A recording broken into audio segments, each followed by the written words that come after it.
Hey guys, so if you haven't seen the news already, then you're out of the loop. But Apple just released their new iPad Pro's 4th generation around like 2 hours ago. Well, as of the time I'm filming this. There's so many new updates, it's completely crazy. You guys are in for a treat. So of course, it is basically just a standard upgrade from the older 3rd generation iPad Pro released in 2018, and it still comes in the same form factor and the same 2 sizes with no bezel decrease or anything like that. However, there are some very incredible updates to the older design. The most apparent one would be the camera. Now it has their new triple camera setup. So the cameras it has are the standard wide-angle lens, the ultra-wide, and finally the LiDAR scanner. So you guys know what the wide-angle does. It just takes photos, or record 4K videos in this case. The ultra-wide-angle lens can shoot very wide videos or photos.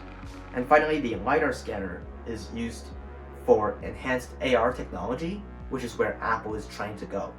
Like with their AR glasses that they are planning to release sometime next year, probably.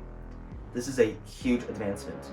But to support these extremely powerful lenses, you need extremely powerful processors, which is exactly why they have put the chipset, the A12Z Bionic chip, inside the new iPad Pros. It's honestly super powerful.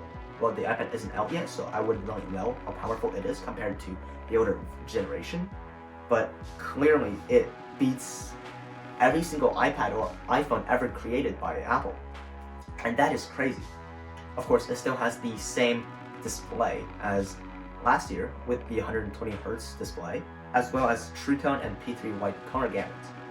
So it is still the most advanced mobile display ever created by any company, and it's nice to know that the battery life is still the same between the last generation and this generation iPads.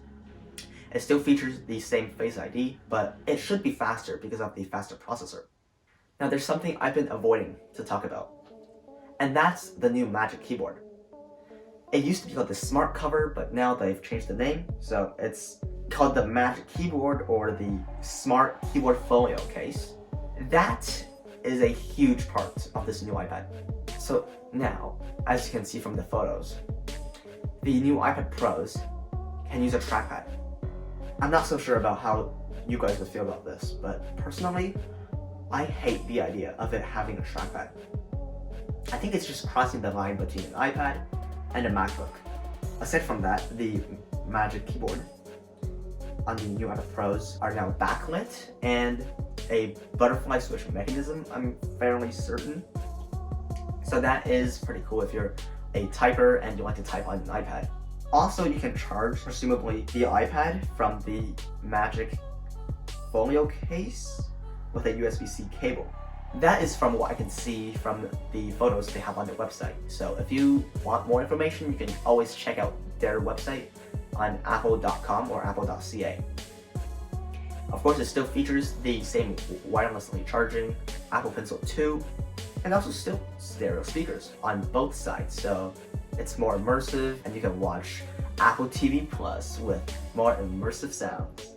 And just a few more perks that they stated on their website is that it has an all-day battery life lasting up to 10 hours, 4G LTE advanced support, and it's Wi-Fi 6 capable. Now that's all of the specs, but what about the price? This is where everything starts going downhill. It starts at $800 USD, of course, or $1,049 Canadian for the smaller 11-inch model.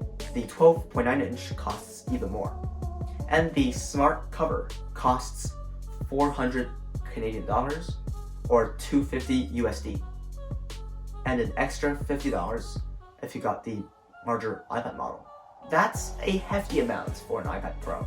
Sure, it has better cameras, better chipsets, but in my opinion, wouldn't it be the same if you just got a refurbished iPad Pro and saved a lot of money? But yeah, that's just my opinion. What do you guys think? If you have any other opinion that you want to share, please leave it in the comment section down below. And do you think it's a worthwhile upgrade from the 2018 model to this 2020 model? Share all of your opinions, please, in the comment section down below. And if you have any questions, ask them as well. Well, this is the entire video, so please subscribe and like the video. That would really make my day. Also, don't forget to wash your hands.